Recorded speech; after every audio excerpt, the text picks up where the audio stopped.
Very good morning. Welcome to BRK the first edition. నేను పద్మ. ఈరోజు ఏ పేపర్లో ఎలాంటి వార్తలు ఉన్నాయో చూసే ముందు ఒకసారి మన అనలిస్ట్ను కూడా పరిచయం చేద్దాం. మనతో పాటు జాయిన్ అవుతున్నారు senior political analyst Bandaru Rammohan Rao garu. Good morning అండి రామ్మోహన్ రావు గారు. మీ వాయిస్ రావట్లేదు, అన్మ్యూట్ చేయరా? Good morning. గుడ్ మార్నింగ్ అండి. ఇక మనం అయితే ఏపీ అంశానికి అయితే వెళ్దాం. ఏపీ అంశం రాజధాని అంశానికి సంబంధించి అయితే అమరావతిని అడ్డుకోలేరు, రాష్ట్రానికి ఇదే శాశ్వత రాజధాని, ప్రపంచ శ్రేణి నగరంగా తీర్చిదిద్దుతాం, కరెంటు ఛార్జీలు పెంచం, జగన్ ప్రభుత్వం 32,000 కోట్లు పెంచింది, రాష్ట్రానికి గంజాయికి కేంద్రంగా మార్చింది, ప్రభుత్వ ఉద్యోగులకు 1,000 కోట్ల బకాయిలు, ఆఖరికి దేవుడి నెయ్యిని కూడా కల్తీ చేశారు, నేడు క్రెడిట్ చోరీ చేశానంటున్నారు. అసలు జగన్కి ఏం క్రెడిట్ ఉంది? ఇలాంటి వార్త అప్రమత్తంగా ఉండండి. మేము వచ్చాక 18 నెలల్లోనే 20 లక్షల కోట్ల పెట్టుబడులు వచ్చాయి. దేశానికి వచ్చిన వాటిలో ఏపీకే 25%, స్వర్ణాంధ్ర స్వచ్ఛాంధ్రలో సీఎం చంద్రబాబు. సో ఇప్పటికు కొన్ని వ్యాఖ్యలు అయితే చేయడం జరిగింది. కరెంటు ఛార్జీలు పెంచమని కానీ గత ప్రభుత్వం పెంచిందని చెప్పడం, ఈ కల్తీనే చోరీ విషయం కూడా మాట్లాడడం జరిగింది. క్రెడిట్ అంశం కూడా మళ్ళీ తెరపైకి వచ్చింది. అంతేకాకుండా 20 లక్షల కోట్ల పెట్టుబడులు వచ్చాయి మేము వచ్చాక 18 నెలలకే అంటున్నారు. నిజంగానే అంత మొత్తం ఏమైనా కనిపిస్తుంది అంటారా? ఏం జరుగుతుంది అనుకోవాలి? పద్మ గారు, ఇవాళ మీరు అడిగిన ఆ వార్త గురించి మాట్లాడే ముందు 2 విషయాలు మాట్లాడుకుందాం. మనం ఇవాళ రథసప్తమి, అంటే మాఘ శుద్ధ సప్తమి నాడు రథసప్తమి పండుగ జరుపుకుంటాం. మనం సూర్యుని పండుగ వరకు చెప్పండి, సూర్య ఆరాధన ఉంటుంది. ఇవాళ చాలా మంది మన ఆస్తికులు ఇవాళ సూర్య పండుగ అంటే మామూలుగా కూడా సూర్యుని ఆరాధించే రోజుగా భావిస్తాం. వాళ్ళ రథసప్తమి శుభాకాంక్షలు. అలాగే ప్రజాస్వామ్య పండుగ, ప్రజాస్వామ్యంలో ఎన్నికలు వీటి గురించి మాట్లాడుతున్నాం కనుక ఇవాళ 25 జనవరి దేశంలో మనకు ఓటర్స్ డేగా జరుపుకుంటున్నాం, అంటే ఓటర్ల దినోత్సవం జరుపుకుంటున్నాం. దీనికి ప్రధానమైన కారణం ఏంటంటే 25 జనవరి నాడు రాజ్యాంగం మన 26 జనవరి నుంచి 50 నుంచి మనం అమలు చేసుకుంటే అంతకంటే ఒక రోజు ముందే మనకి ఎలక్షన్ కమిషన్ ఏర్పడింది. భారతదేశంలో స్వాతంత్రం వచ్చిన 47 తర్వాత 51 దాకా మన ఎన్నిక జరుపుకోవాలి.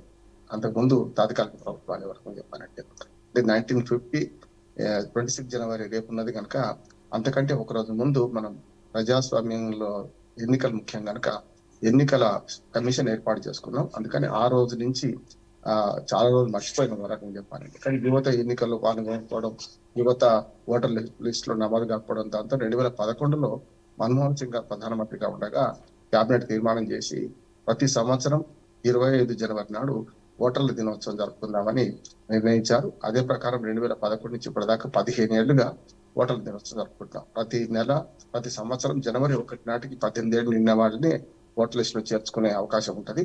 అయితే దాని తర్వాత ఇప్పుడు ఈ మధ్యన ఏం చేశారంటే ప్రతి 3 నెలలకు ఒకసారి ఏప్రిల్ 1, తర్వాత మన జూన్ 1, జూలై 1, తర్వాత అక్టోబర్ 1, ఇట్లా 4 సార్లు ఓటర్లను చేర్చుకుని 18 ఏళ్ళు నిండగానే ఆటోమేటిక్ గా వాళ్ళు ఓటర్ల లిస్ట్ చేర్చుకోవడానికి అవసరమైన ఆన్లైన్ ప్రాసెస్ మొదలు పెట్టారు. అందుకనే ఓటర్ల దినోత్సవం సందర్భంగా కూడా మనం ఓటర్లందరికీ కూడా శుభాకాంక్షలు తెలియాలి. ప్రజాస్వామ్యంలో మనం డెమోగ్రఫీ ప్రకారం చూసినా 143 కోట్ల జనాభా, ఓటర్ల విషయం చూస్తే సుమారు 100 కోట్లు, 99 కోట్లకు వచ్చినాం. ఇప్పుడు ఈ సంవత్సరంలో ఖచ్చితంగా 100 కోట్లు చేరుకుంటాం. 100 కోట్ల ఓటర్లు ఉన్న ప్రజాస్వామ్య దేశం ఇంకెక్కడ ప్రపంచంలో ఎక్కడా లేదు. అట్లాగే జనాభాలో కూడా చైనా అనేది వచ్చినాయి కనుక ఇవాళ అందరికి కూడా 2 రథసప్తమి శుభాకాంక్షలు, ఓటర్ల దినోత్సవ శుభాకాంక్షలు తెలియజేసుకుంటూ వీలైనంత మంది మరి జనవరి 1 నాటికి నిన్న వాళ్ళకి అవకాశం మొన్న పోయింది, మళ్ళీ ఏప్రిల్ 1 నాటికి ఉంది కనుక యువతను మనం కోరేది ఏంటంటే ప్రజాస్వామ్యం నిలబెట్టండి, ఓటు వేయండి, ప్రశ్నించండి. అంటే మనకు ఓటు మనది, ఓటు ద్వారా ప్రభుత్వాన్ని ఎన్నుకుంటున్నాం. అట్లా ప్రజాస్వామ్యంలో మన పన్నుల డబ్బు ద్వారా ప్రజాస్వామ్యంలో ప్రభుత్వాలు నడుస్తున్నాయి, ఎవరి జేబుల నుంచి పెట్టాలి కనుక ఓటు మనది, పన్నుల డబ్బు మనది అనే నినాదంతో ముందుకెళ్దాం. ఇక మీరు అడిగిన విషయానికి వస్తానండి. ఇవన్నీ కూడా చాలా వరకు రకంగా చెప్పాలంటే 2 పార్టీల మధ్యన పోరాటం కొనసాగుతుంది. ఎవరిని పెట్టుబడి తెచ్చినాం, ఏం చేసినాం, ఏం సంగతి అనేది. అభివృద్ధి నిరంతర ప్రక్రియలో అభివృద్ధిలో ఏముంటదంటే పార్టీలు మారుతాయి కానీ ప్రభుత్వాలు శాశ్వతం కదా. అప్పులు తెచ్చినాయి, పాత ప్రభుత్వాలు తెచ్చినాయి, కొత్త వాళ్ళు కట్టాలి.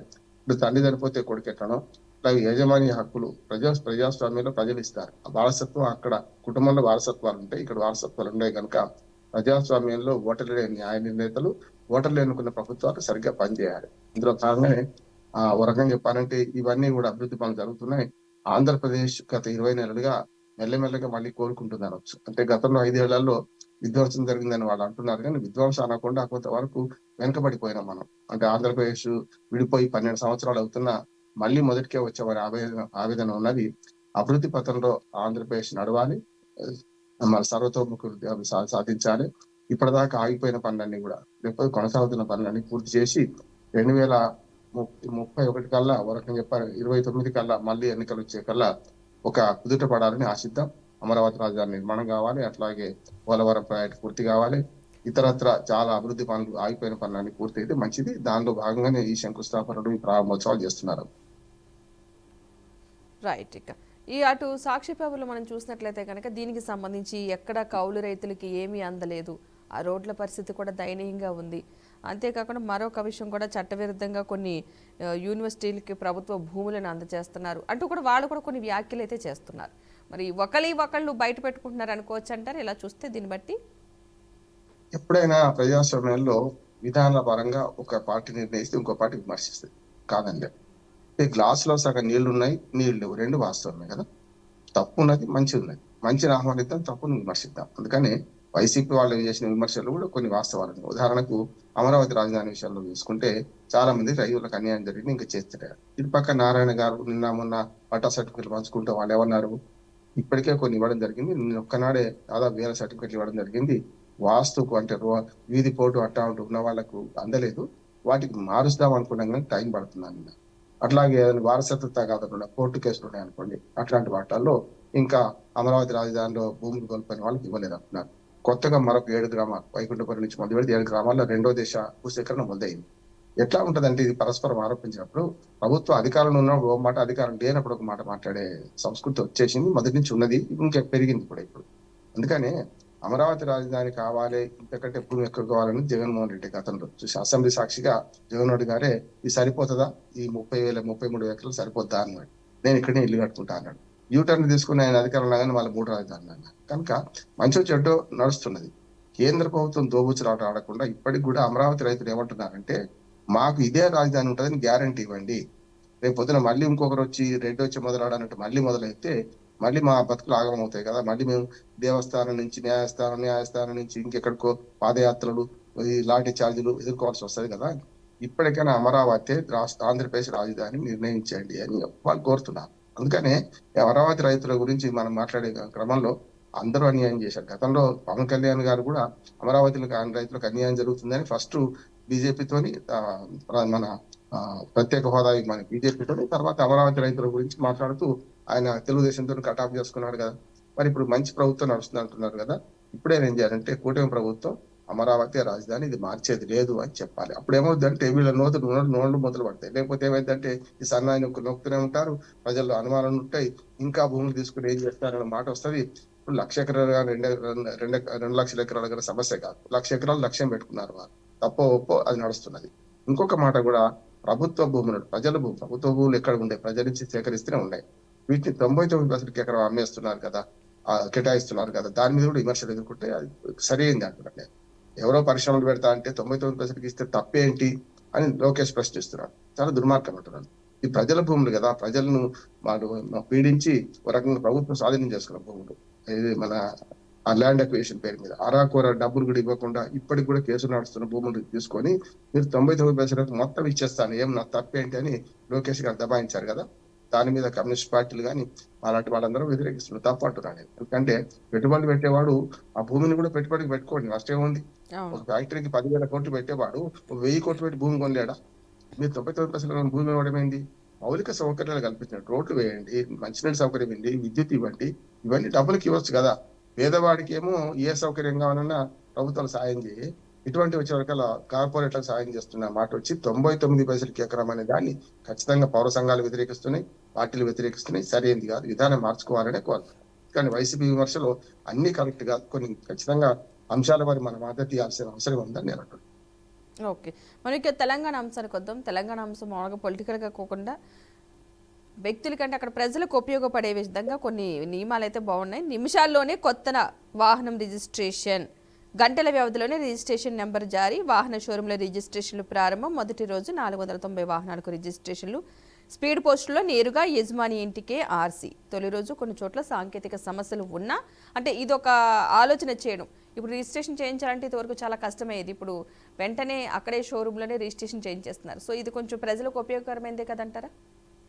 చాలా ఉంటుంది. ఎందుకంటే రిజిస్ట్రేషన్ ఆఫీసులో గంట తరబడి పోయి ఈ బ్రోకర్ని ఆశ్రయించి, ఇప్పుడు ఆర్టీ ఆఫీస్ లో మన భారతీయుల సినిమాలు చూపిస్తుంటారు, మీరు చూస్తారు కదా. చిన్నదానికి ఫీజు ఏమో రూ. 50 ఉంటుంది, రూ. 500 ఖర్చు అవుతుంది అక్కడ. ఎందుకంటే ఎవరు మామూలు వాళ్ళకి ముట్టాల్సిందే. వాళ్ళు ఈ అక్షరం ఏజెంట్ ద్వారా పోతే ఒక చిన్న కోడ్ ఉంటుంది, ఆ కోడ్ లేకపోతే పక్కకు పడేసి ఫైల్ను ఇంకా కొరియర్లు పెడుతుంటారు, చూస్తుంటాము. కనుక ఇది మంచిది అంటారు. అంటే ఇప్పటిదాకా జరుగుతున్న ప్రాసెస్ ఒకసారి గమనిస్తే, ఎందుకంటే ఇటువంటి విషయాలు ప్రజలకు తెలవాలి కూడా. మీరు మంచి విషయం తీసుకున్నారు. ఎందుకంటే మనకు ఈ ఈ విషయాల్లో మనకి ఇప్పటిదాకా జరుగుతుంది ఏంటంటే, మనం టెంపరీ రిజిస్ట్రేషన్ మాత్రమే కార్ల షోరూమ్లు ఇస్తారు. ఆ తర్వాత మనం వెళ్ళి స్వయంగా అక్కడ ఫోటో దిగి చాసెస్ నెంబర్ అవన్నీ చూసి అప్పుడు రిజిస్ట్రేషన్ ఆఫీస్ లో పెద్ద ప్రాసెస్ గంట ఉంటుంది. ఆ గంట ప్రాసెస్ చేయాల్సి వస్తుంది. దీనికి ఫైల్ పంపాలన్నా, అది అప్రూవ్ కావాలన్నా ఇవన్నీ కూడా లంచాలు లేకుండా నడుస్తలేవు. అసలు నిజంగా ఫీజుకును బయట లంచాలకు తేడా లేకుండా పోతుంది. అన్ని కలిపి ఆర్టీఏ ఆఫీసులో బ్రోకర్లు చెప్తున్నారు. ఇప్పుడు ఏమైందంటే డైరెక్ట్ గా కస్టమర్ రిజిస్ట్రేషన్ ఆఫీస్ పోవాల్సిన అవసరం లేదు, ఆర్టీఏ ఆఫీస్ పోవాల్సిన అవసరం లేదు. డైరెక్ట్ గా మన ఇక్కడనే అన్ని ప్రాసెస్ పూర్తి చేస్తారు. టెంపరీ రిజిస్ట్రేషన్ కాదు, పర్మనెంట్ రిజిస్ట్రేషన్ తోని ఇస్తున్నారు కనుక సులభంగా అవుతుంది. కొనుక్కునే దగ్గరే మనకు రిజిస్ట్రేషన్ పూర్తి స్థాయిలో అవుతుంది కనుక మంచిది అంటున్నాడు. ఎట్లాగో లైఫ్ ట్యాక్స్ కడుతున్నాం, ఆ లైఫ్ ట్యాక్స్ ఇక్కడే తీసుకుంటారు. దానికి మళ్ళీ ఇంకో రోజు 15 రోజులు టైం పెట్టి షోరూమ్ వాళ్ళతో కలిసిపోయి బ్రోకర్లకు డబ్బులు ఇచ్చి ఇవన్నిటికంటే ఒక మంచి ప్రాసెస్ మొదలు పెట్టారు. నిన్న సంధికాలంలో సమస్యలు ఉంటాయి, కొంత సమస్యలు వచ్చినాయి. నిన్న ప్రయోగాత్మకంగా చేసిండ్రు. నిన్న సక్సెస్ అవుతుంది. ఇప్పుడు ఆర్టిఫిషియల్ ఇంటెలిజెన్స్ యుగంలో ఉన్నాం కనుక ఇది సమస్య కాదంటున్నాను. కాకపోతే కొంచెం కంప్యూటర్ సహకరించేదాకా, లేకపోతే డేటా ఎంట్రీ అయ్యేదాకా కొంత టైం ఉంటుంది. ఆ టైం బట్టి చేసుకుంటే ఈ నెల నుంచి పూర్తి స్థాయిలో జరుగుతాయి, మంచిది. Okay, right. ఇప్పుడు ఒక స్మాల్ బ్రేక్ తీసుకుని మనం అయితే కంటిన్యూ చేద్దామండి. ఇప్పుడు ఒక స్మాల్ బ్రేక్ తీసుకుందాం. Stay tune.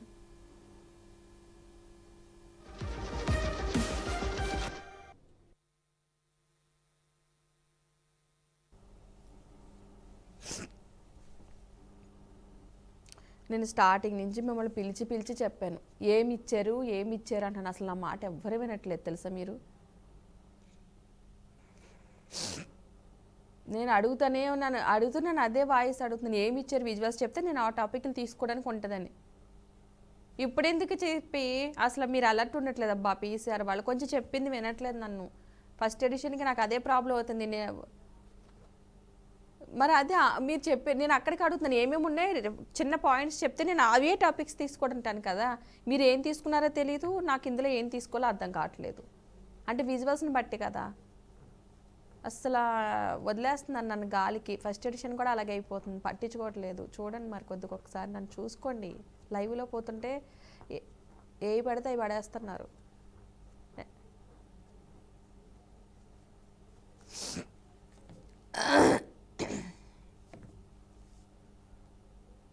పిలిచా నేను స్టార్టింగ్లో రెడీ అంటున్నారు తప్ప నన్ను అసలు పట్టించుకోవట్లేదు. ఏమొచ్చినాయి విజువల్స్ అని అడిగాను నేను. వదిలేసన్నా, మనకు పేపర్లో లేవు కదా. అది దానికి సంబంధించి ఆల్రెడీ నేను మార్నింగ్ అడిగేసాం కాబట్టి సిట్ది కాకుండా కొంచెం వెరైటీ చూద్దామని చూస్తున్నా. అసలు ఎక్కడ పట్టించు. సరే, క్వశ్చనరీస్ ఉన్నాయి కదా.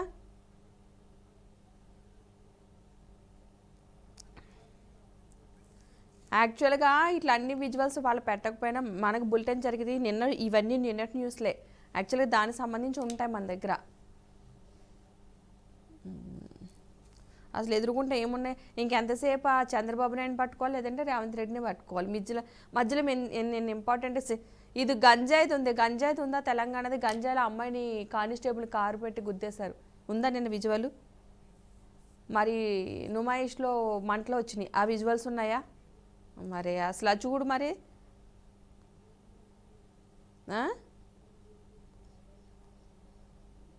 అంతే, ఇంకెంతసేపు ఆళ్ళ చుట్టూనే తిరుగుతారు వీళ్ళు. ఏం చేసు ఈ క్వశ్చనరీకి వెళ్ళిపోదాం పదండి.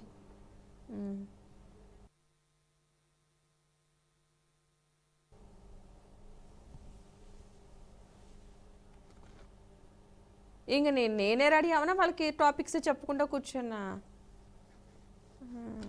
నేను పేపర్ చూడడానికి టైం ఉండట్లేదు తెలుసా.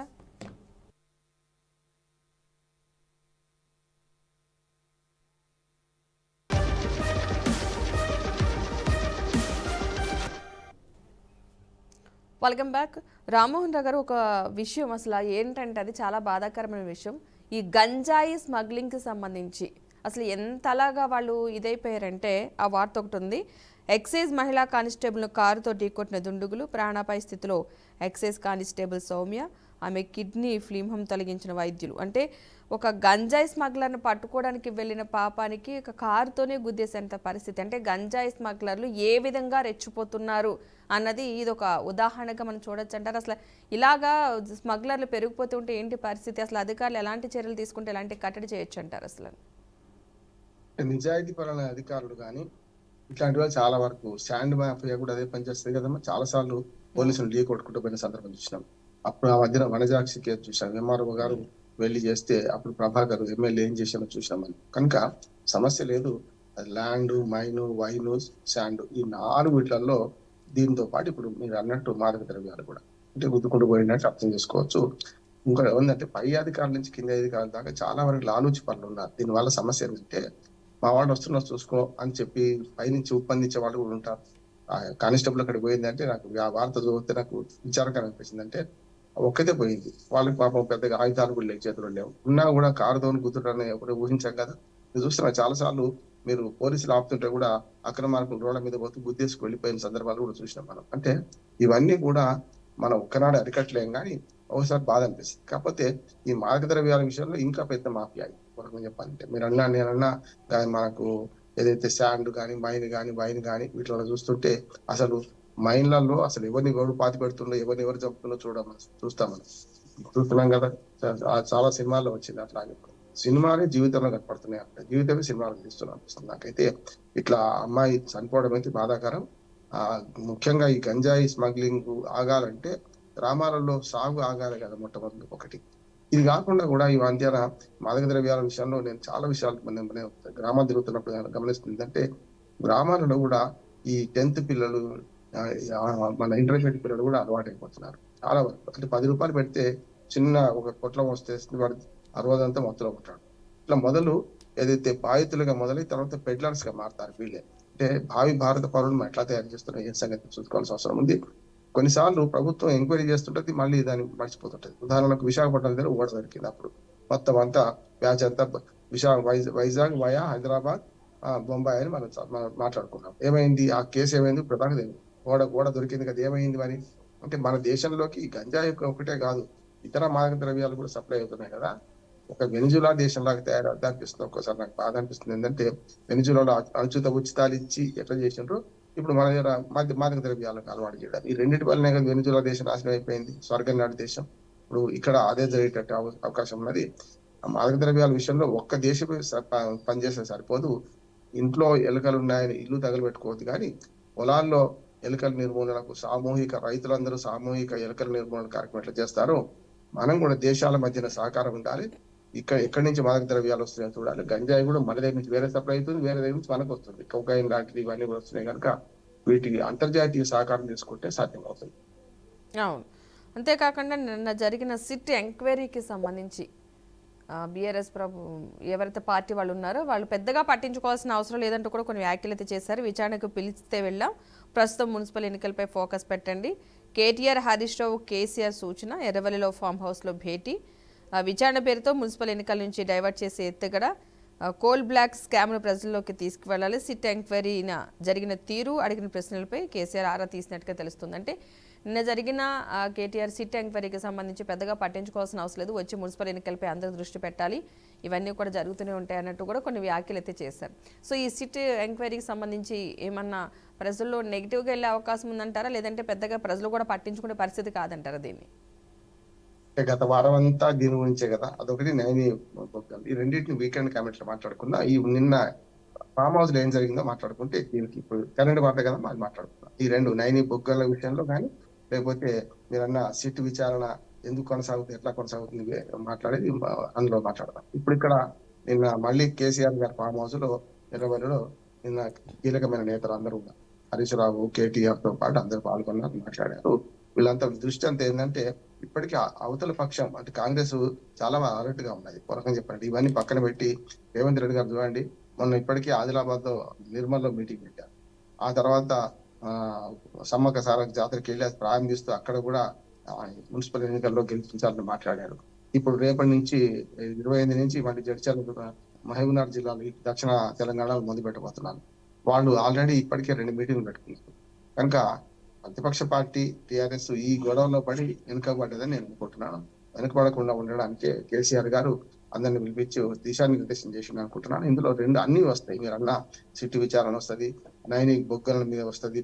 అన్నిటికంటే రేపు 27, 28కో ఈ మున్సిపల్ ఎన్నికల నోటిఫికేషన్ వచ్చే అవకాశం ఉంది కనుక దాని మీద కూడా అంటే షెడ్యూల్ వస్తుంది, తర్వాత నోటిఫికేషన్ వస్తుంది. ఈ ఫిబ్రవరి 15లోగా ఎన్నికలు జరుగుతాయి అంటున్నారు కనుక దాన్ని బట్టి కూడా ఆ విషయం కూడా మాట్లాడినట్టు అనిపిస్తుంది. మొత్తం మీద మళ్ళీ ప్రతిపక్షంగా మొన్న పంచాయతీ ఎన్నికల్లో కనీసం 27% గెలుచుకున్నాం కదా, ఇప్పుడు 50% గెలుచుకోవాలి. ఎందుకంటే ఇవి పార్టీ రహిత ఎన్నికలు కావు కదా, పార్టీతో ఎన్నికలు కనుక పార్టీ బీఫామ్ ఇస్తాం కనుక జాగ్రత్తగా ఎంపిక చేయాల్సిన అవసరం ఉందని దిశానిర్దేశం కేసీఆర్ గారు చేశారు. చాలా మంది ప్రముఖ నాయకులందరూ కూడా పార్టీ నాయకులందరూ ఎర్రబెల్లి ఫామ్ హౌస్ లో పాల్గొన్నారు. ఇంతవరకు చెప్పుకోవచ్చు. అయితే ఇందులో ఏం మాట్లాడారంటే రకరకాల ఊహాగానాలు మనం వాళ్ళు చేస్తుంటారు. అంటే మున్సిపల్ ఎన్నికలైనా లేకుంటే ఆ కేసీఆర్ అరెస్ట్ అవుతారా, కేటీఆర్ అరెస్ట్ అవుతారా, ఇవన్నీ చూశాం కదా. ఏం కాదు, నేను మొన్న నుంచి 3 రోజులు చెప్తున్నాను, ఇందులో అరెస్టులు ఉండవు. కేవలం 161 స్టేట్మెంట్ ప్రకారమే వీళ్ళు పెంచారు కనుక ఒకటి ఏం లేదు. హరీష్ రావు పోయినప్పుడు చెప్పినా, నేను కేటీఆర్ పోయినప్పుడు చెప్పినా, అధికారులకు అసలు గండవంత అధికారులతో ఉంటది, అధికారులే లోపలికి పోతారు తప్ప ఇటువంటి విషయాలలో రాజకీయ నాయకులు చాలా జాగ్రత్తగా ఉంటారు. ఓవరాల్ ఇన్స్ట్రక్షన్స్ ఇస్తారు, లేకపోతే సైగజాలు అంటే అఖల మందికో ఇషారా కాఫీ అని సామెత ఉర్దూలో. కనుక ఆ తెలివి గల వాడికి సైగజాలు అన్నట్టు అవి చేస్తుంటారు తప్ప ఎక్కడ రిటర్న్ గా పలానా వాడిని ఫోన్ ట్యాప్ చేయమనో లేకుంటే పలానా వాడిది ఏమో చేయమని ఎక్కడ రాసి ఉండదు. కనుక రాజకీయ నాయకులు తప్పించుకుంటుంటారు, చివరికి బలయ్యేది అధికారులే. అధికారులు జాగ్రత్తగా ఉండి ఇటువంటి జరగకపోతుందని నేను అనుకుంటున్నానమ్మా. నిన్న ఫామ్ హౌస్ లో మాత్రం పూర్తి స్థాయిలో ఈ 3-4 అంశాల మీద చర్చించారని నేను అనుకుంటున్నాను. పంతగా మాలాంటి వాళ్ళకి కూడా మా ఇంటికి 13 కిలోమీటర్ల దూరమే ఫామ్ హౌస్ ఇది. కనుక ఇవన్నీ కూడా మనకు లోపల జరుగుతున్న విషయాలు కొన్ని బయటకు వస్తాయి. కాకపోతే ప్రాంతీయ పార్టీలలో కొంచెం క్రమశిక్షణ ఎక్కువ ఉంటుంది. జాతీయ పార్టీలు అయితే ఇప్పటికే కాంగ్రెస్ పార్టీ అయితే అన్ని విషయాలు బయటకు వచ్చేవి కూడా. అట్లా కాకుండా కొంతవరకు ఈ ముఖ్యంగా ప్రతిపక్షంలో ఉన్నారు ప్రాంతీయ పార్టీ కనుక కేసీఆర్ నో లేకుండా అధిష్టానం కాదని ఎవరు మాట్లాడే ఉండదు. అదే జాతీయ పార్టీలు అయితే ఏది పడితే అది మాట్లాడవచ్చు, మళ్ళీ తర్వాత దాన్ని మర్చిపోవచ్చు. చూద్దాం ఏం జరుగుతుంది. ఓకే, నిన్న ఒక బాధాకరమైన ఘటన అయితే జరిగింది నాంపల్లి ఎగ్జిబిషన్లో. అయితే కనుక ఫర్నిచర్ షాప్లో మంటలు చెలరేగి దాదాపు ఒక కుటుంబం సంబంధించిన ఒక 5-6 వరకు చనిపోయినట్టుగా అయితే తెలుస్తుంది. అంటే చాలా బాధాకరమైన విషయం. అంటే దానికి సంబంధించి చూద్దాం ఒకసారి. రాష్ట్ర రాజధాని హైదరాబాద్లో అత్యంత రద్దీగా ఉన్న ప్రాంతాల్లో ఒకటైన నాంపల్లిలో శనివారం ఘోర అగ్ని ప్రమాదం అయితే సంభవించింది. నాంపల్లి చిరాగల్లో ఉన్న బచాస్ ఫర్నిచర్ కాస్టల్ అనే భవనంలో శనివారం. అంటే ఈ మధ్యన ఈ ప్రమాదాలు కూడా జరిగే ప్లేసెస్ ఒకసారి మనం చూస్తే కనుక దగ్గరగా ఉండే భవనాలు. అట్లే అంటే ఫైర్ సేఫ్టీ ఏదైనా ప్రమాదం జరిగినప్పుడు కనీసం ఫైర్ ఇంజిన్స్ వెళ్ళే అంత ప్రదేశం కూడా అక్కడ కనిపించలేని పరిస్థితి జరుగుతుంది.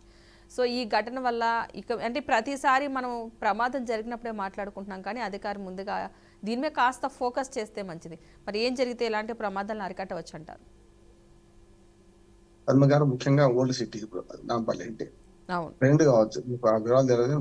కొత్త భవనం కొత్త భవనం అయితే 86 జియో అమలు కావాలి. 86 జియో ఏం చెప్తుంది జిహెచ్ఎంసీ అంటే చుట్టూ 12 ఫీట్లు మినిమం విడిచిపెట్టాలి బిల్డింగ్ కు. ఎప్పుడంటే అపార్ట్మెంట్లు అయితే, ఎందుకంటే ఫైర్ ఇంజిన్ ఆగి పైకి నీళ్లు కొట్టడానికి వీలుగా ఉన్నాయి. చాలా మంది పాటిస్తలేదు. పాత భవనం అయితే 86 జియో రాకముందే వచ్చేసిన సమస్య లేదు.